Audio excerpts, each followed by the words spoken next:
At nagbabalik na naman ako mga lods, at home service tayo, isang water dispenser mga lods. So testing natin, turn on. Yan. So walang power. Dapat ilaw na itong cold at saka ang normal. So wala.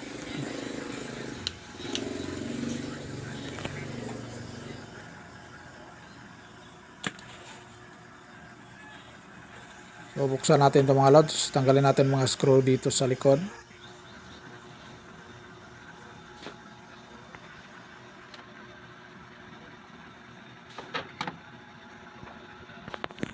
So dito mga lods, sinusundan ko ang power cord nya kung saan pumupunta. At napansin ko na pumupunta siya sa taas. Yan. Lumusot siya dyan, oh.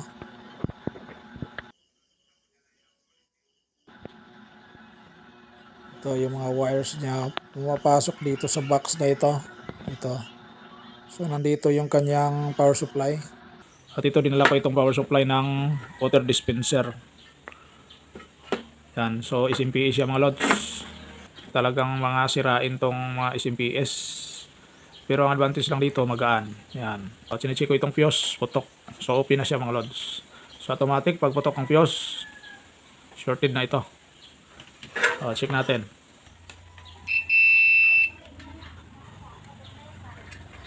Fuse. Open na. Open. At automatic na itong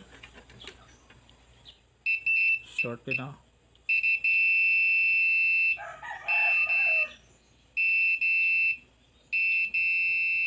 So shorted na.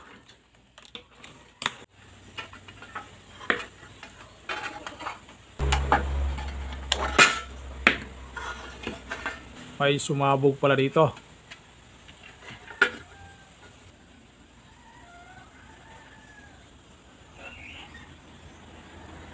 So tatanggalin ko itong fuse at itong regulator nya. Tapos lilinisan natin ang connection ng chopper mga lods dito. So, natanggal ko na ang regulator, shorted. Tapos itong fuse tanggal na. Tapos ang fuse ay temporary kong nilagyan ng jumper wire muna. Yan. Temporary lang yan. Tapos ang supply dito sa feedback, yung diode, nakaganyan na ang diode. Tapos dito rin ang resistor, dinisconnect ko na itong supply para dito sa feedback coil. So itong bali, itong dalawa na lang, itong sa drain, tapos konektado yan sa positive ng filter capacitor. So bago ko siya lagyan ng 4 wires, salang ko muna siya dito. Pag ilaw to, so meaning may short pa. So umilaw talaga. So may short pa itong lods. Kahit natanggal na natin ito, so meron pang problema ang board. Ito, mga rectifier. Load ako ito. May problema din to. Tinamaan din to. Napalitan ko na ang rectifier. Yan. Palitan ko na. So ito, dalawa ang shorted, dalawa ang good.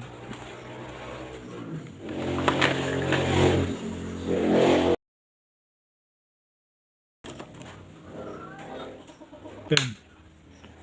So okay na siya. So pwede na tayong magkabit ng 4 wires. Okay mga lods, so ito nakabit ko ng 4 wires. Siguro ay alam nyo na ang pag connect dito. Ito sa ground ng filter, tapos drain. Ang blue, pin number 3, at ang yellow, pin number 4 ng optocoupler.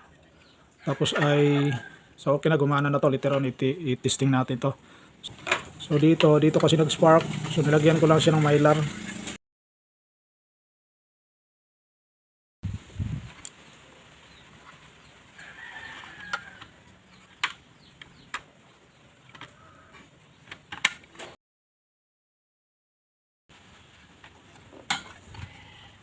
Tapos ito ay hanapan ko lang to ng paraan saan siya pwede ikabit.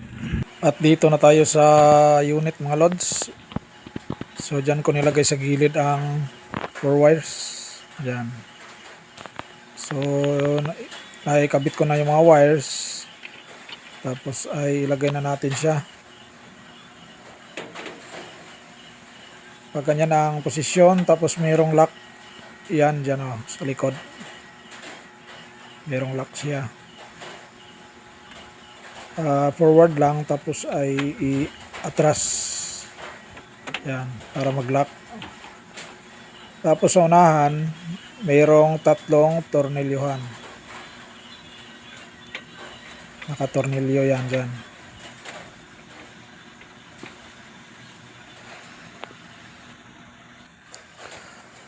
Nakita ko dyan mga lods, ang 4 wires ay nakadikit dito sa housing. Tapos ay metal pa naman yan. Baka ay may magka-grounded dyan. So humingi na lang ako ng karton sa may-ari. Sinapinan ko na lang ng karton para walang grounded na mangyayari dyan sa gilid. So testing na natin. Plug, tapos turn on natin ng may switch ang outlet nila. So dyan, umaandar na ang kanyang pump. Pero kapag binuksan, may switch siya dyan. So titigil ang pump. Kaya dapat nakasara. Try natin i-turn on ng cold. Yan. So iilaw ang cold at ang normal. Tapos ang hot, hindi pa yan iilaw kasi nagkakarga pa ng tubig. Kung walang laman ng tubig ang kanyang tangke ng heater, hindi siya iilaw. So hihintayin pa natin yan mamaya. Saka pa yan iilaw pag puno na ang tangke. O yan, milaw na. Kasi ay puno na ang tangke. So ganyan siya mga lods. So may power na at okay na yan. Umaandar naman ang kanyang compressor para sa cold. So okay na to mga lods. Yan. So yan lang mga lods. Till my next video. Bye bye.